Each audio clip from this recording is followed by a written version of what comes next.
Today we're in London with someone all the way from Oakland, California. This is Max. Max, happy to have you on the channel, man. Thank you. Max played professional soccer in the USL, most recently for the Oakland Roots, and since he retired, he started a brand called Neighborhood Sports Club. They're dope, you're gonna wanna check them out. But Max is gonna tell us a little bit about his story, and then he's gonna give us some advice for you on how you can kind of climb the ranks and go pro yourself, right? Let's do it. Yeah, let's do it. Welcome to Talking Tekkers. It's our series where we interview and kick it with former and current professional players. Top of the box, volley is struck and in! Incredible! It's 1-1. Max Ornstil levels it in the 25th minute. So grow up in California, for those who don't know, can you talk to us a little bit about what the soccer scene is like there? How did you fall in love with the game? Were there players you looked up to, teams you loved to watch? How did that kind of love for soccer begin for you? Yeah, I mean, it's funny because California as a whole has a huge soccer culture. Yep. But Oakland is a city dominated by the Raiders, the Warriors, and the A's. Yep. And so, you know, I grew up watching soccer through the Prem, and that was mostly with Arsenal. I fell in love with Thierry Henry, you know, on the shirt at a young age. Tried to model my game a bit more after Zizou. Okay. I was a center mid, I am a center mid. And so that kind of got me into the culture of the game, especially watching the Prem at an early age. But there was no model in terms of playing professionally because I didn't have a local pro club at the time. The closest team was the San Jose Earthquakes, which was an hour or so away. And so it felt like this dream was very distant, but at the same time, I knew it was still possible in some way or another if I put in the work necessary.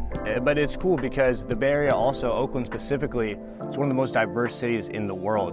And so obviously football is the world's game. Yep. And so you felt that people love football. If there was a soccer ball around, you see people kicking it about, but you didn't necessarily see it on TV or see it in your face like you do basketball, football, baseball, those types of things. You gotta search it out a bit more. Yeah, exactly.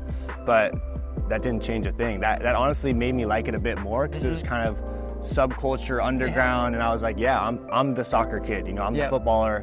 When, you know, the balls come out at the playground, I'm kicking it around. When it's kickball time, like, that's my time to shine. And now it's cool to see that it's really blossoming in Oakland, and, you know, California as a whole has a huge football culture. Yeah.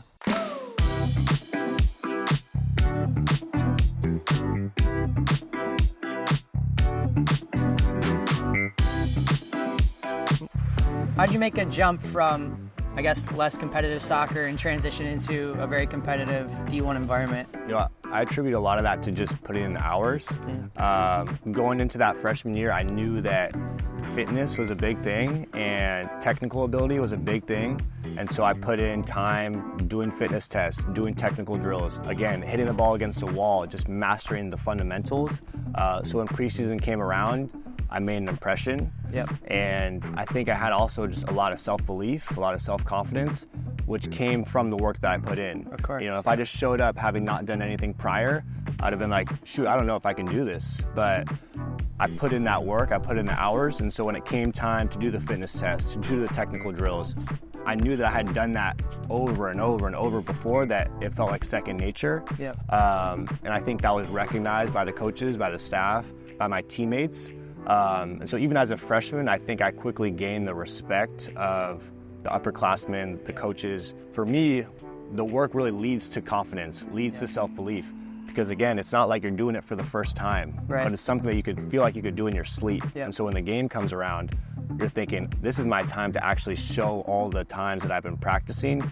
This is time to reward myself and kind of, you know, show the work I've been putting in and kind of celebrate that. Yeah, I love that. That's really good. So moving on from your college career, transitioning to your pro career, you said that in college or shortly after college, you didn't get a lot of looks in the MLS draft. What was the next step for you once you realized that that might not be happening? You said you still had a lot of belief in yourself.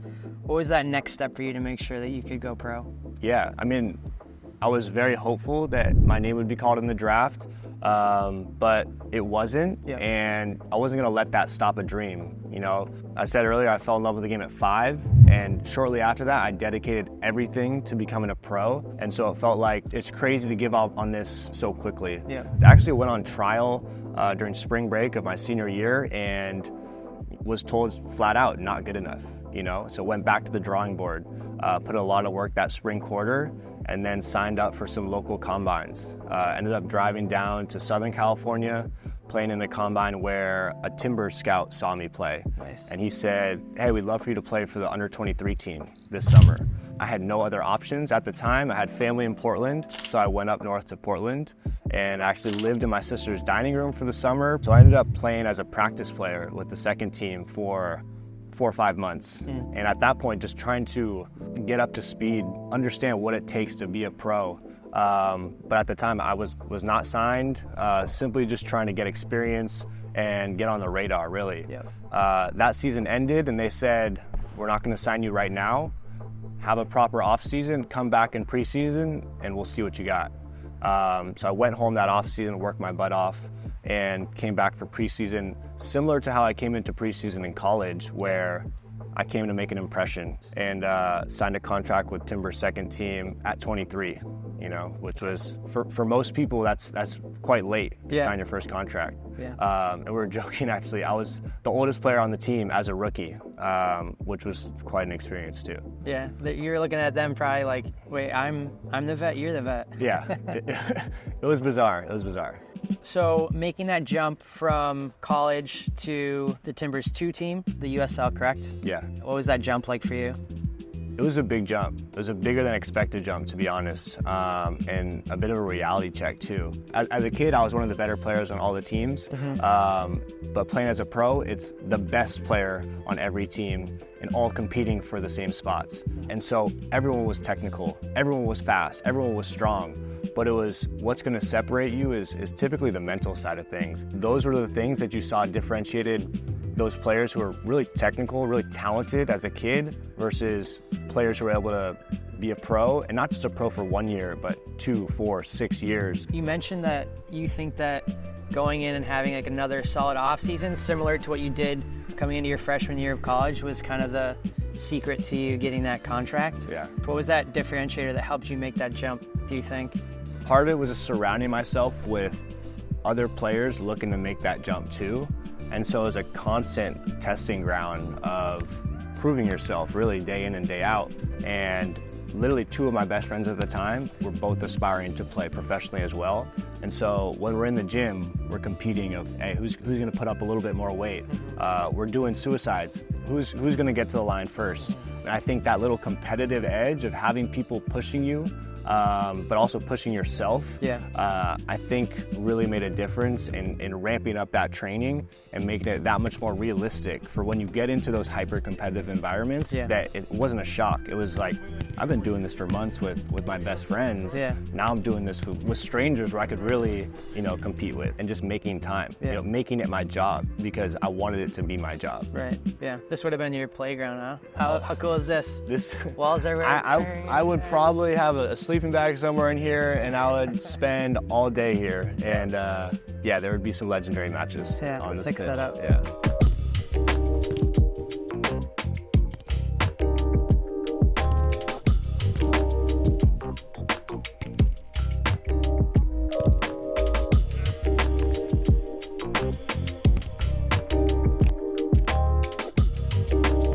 You mentioned that like kind of you were in a bubble of people that wanted the same thing as you. Yeah. It's like you're supposed to be here to like train your mentality and your touch at a high intensity level. I see kids like down here, you know, like they're doing a couple of juggling drills, they're trying to meg each other and they're laughing, which is great. Yeah. That's a great part of the game. But if like 80% of your time is spent doing that instead of like working on receiving it with a perfect touch and finishing in the corner over and over and over, instead of like playing, I don't know, hit the crossbar for 2 hours instead. How important is that, do you think, to like make sure that your training is focused on fixing your problem areas and training at an intense level? I think that's huge. You know, I think that's huge. And I think that's something that just a switch needs to be made, where if you do want to take it to the next level, if you do want to be a pro or, you know, make it, so to speak, there has to be a competitive edge, you know? And that doesn't mean you can't laugh, have fun, be best friends with the person you're competing with. When that whistle blows, it is a competition, and it is good to train those habits before that, so that when the person next to you is battling, that's not new to you, you know?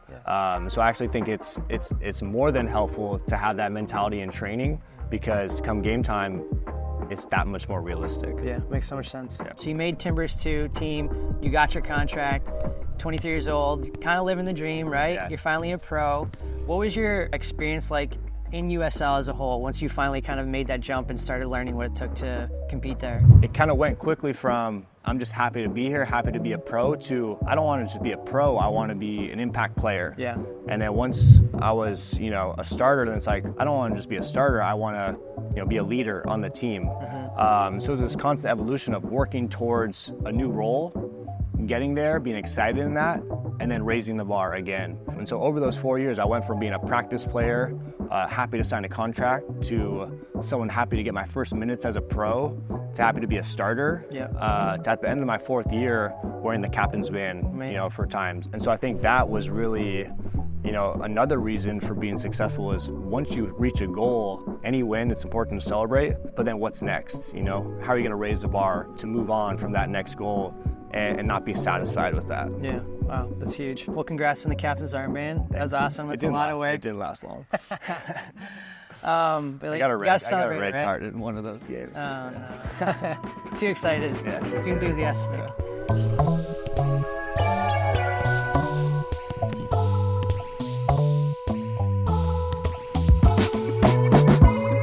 So after Timbers 2, that's when you made the jump to Oakland Roots, is that correct? Yeah. What was that experience like playing with them? The opportunity to go home and represent where you grew up was something that, is hard to describe in terms of the pride. Being able to see in the stands, your old coaches, your old teammates, your family, it was pretty surreal. So 2 years with Roots in the USL. Can you talk to us a little bit about what you learned during that 2-year period and kind of what led you to today? Yeah, I learned a lot. I learned a lot about myself, I learned a lot about the pro game, and I learned a lot about how to react to certain situations. That first year, there was some growing pains, but I also got to play a ton that first year. And again, playing in front of friends, family, my community, that was nothing short of a dream, and that was something that I'll always remember extremely fondly. Going into that second year though, I did pick up an injury in preseason, and it was preseason, so I wanted to get back before the season ready to make an impact. Yeah. And so, I thought it was gonna be a quick injury. Injury got a little bit worse. And then I stepped out again, tried to rehab, came back, it got worse again. And so then I completely stepped back, refocused on getting my body right, and it didn't get right for months on end. Turns out that it wasn't gonna get right the rest of the year. I ended up playing the whole year pretty much through injury, and being a shell of myself, of the player who I was, and ultimately ended up having to get a surgery the following year. But really, that year was very testing mentally, It really challenged me to continue to show up every day and put in the work, even if I wasn't seeing the immediate results the next day. And although that's hard, I think that built a lot of mental resilience. And I think I was able to do that because of, the story that we've been talking about and building up that resilience over the years. Yeah. It makes you see who you are when you don't have football, actually. Because when you're injured, you don't get to play the way you want to, train the way you want to. And for a lot of people, myself, football is an outlet, you know? And it again, I mentioned it was therapy, kicking a ball against a wall. And so I kind of lost that outlet. And so I had to figure out a bit of who I was when I couldn't play. Yeah. And at the time, it was very difficult, but I think it led me to where I am today, and finding things that I'm extremely passionate, not exactly outside of football, but related to football, whether it's football storytelling, football apparel, creating community around football. I really found these things that made me happy when I couldn't play. And that was a challenge, but something that led me to where I am today.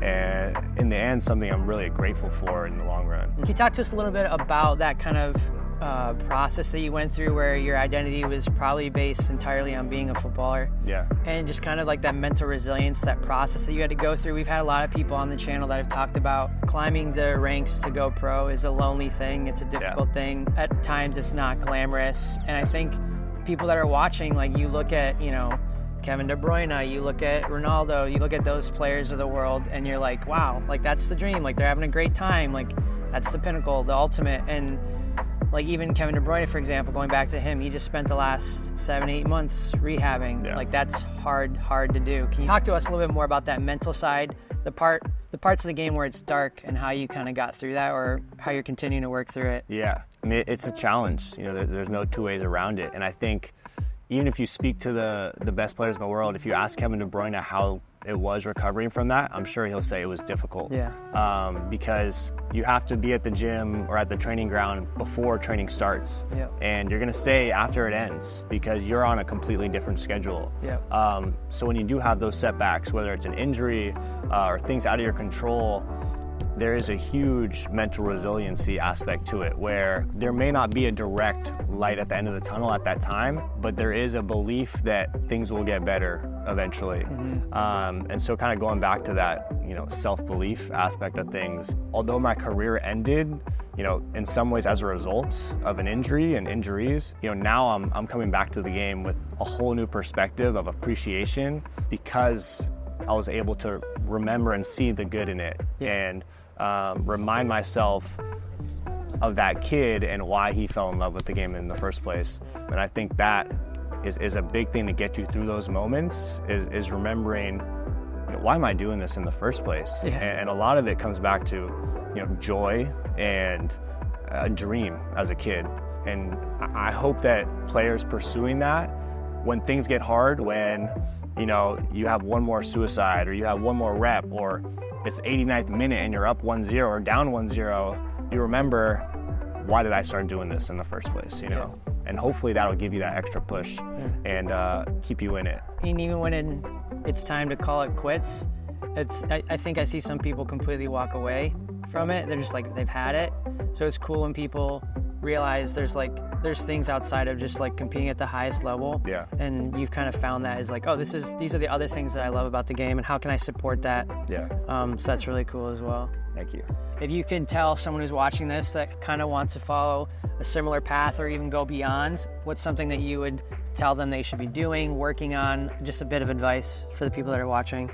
Yeah, I mean, something that has really resonated with me the last few years is just figuring out your why, you know? And for me, it was joy. It was because as that 5-year-old, as that 8-year-old watching the Prem, I made the decision I want to be a pro footballer because it makes me so happy to play this game and to compete at a high level doing that. And so, you know, my advice would be find your why. It's a journey, you know, as we've talked about, this is a journey and, you know, it's not going to be a straight line, and understand that it's going to take work, it's going to take sacrifice, but it'll be all worth it in the end if you're doing it for that why. What's the new dream? What are you working on? Yeah, so there is a new dream and I have a new why, I have a new purpose, and that is to build Neighborhood Sports Club. And that is a football-inspired brand, but it's also a space where we're hoping to have 5v5 pitches, a cafe bar and retail space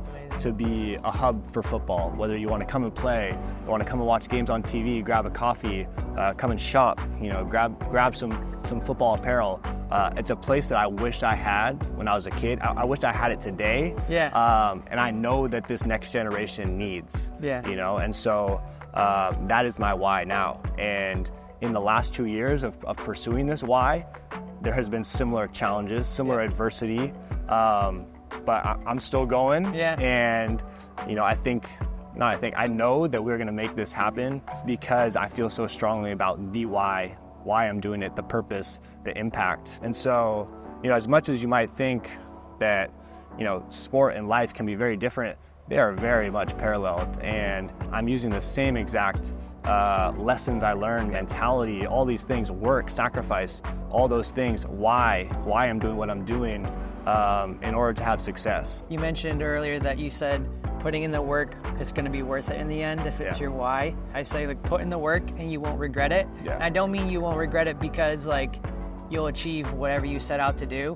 but you won't regret it because of everything that you learn about yourself along the way and the things that you can then take into life, because you repeat those over and over again when you learn to set a goal and work towards it and work to push through the walls and develop that mental resilience. Yeah, that's well said. All right, man, sick. Thank you so much for sharing your story. Of course. So much valuable information for me, for you guys. Guys, if you want to check out Max and what he's building as well in Neighborhood Sports Club, that's going to be down in the link in description below. Make sure you follow him, check out, and get a sick Thierry Henry t-shirt. Don't forget to like and subscribe if you like this video and you want to see more footy content like this. And remember, your dreams won't work if you don't.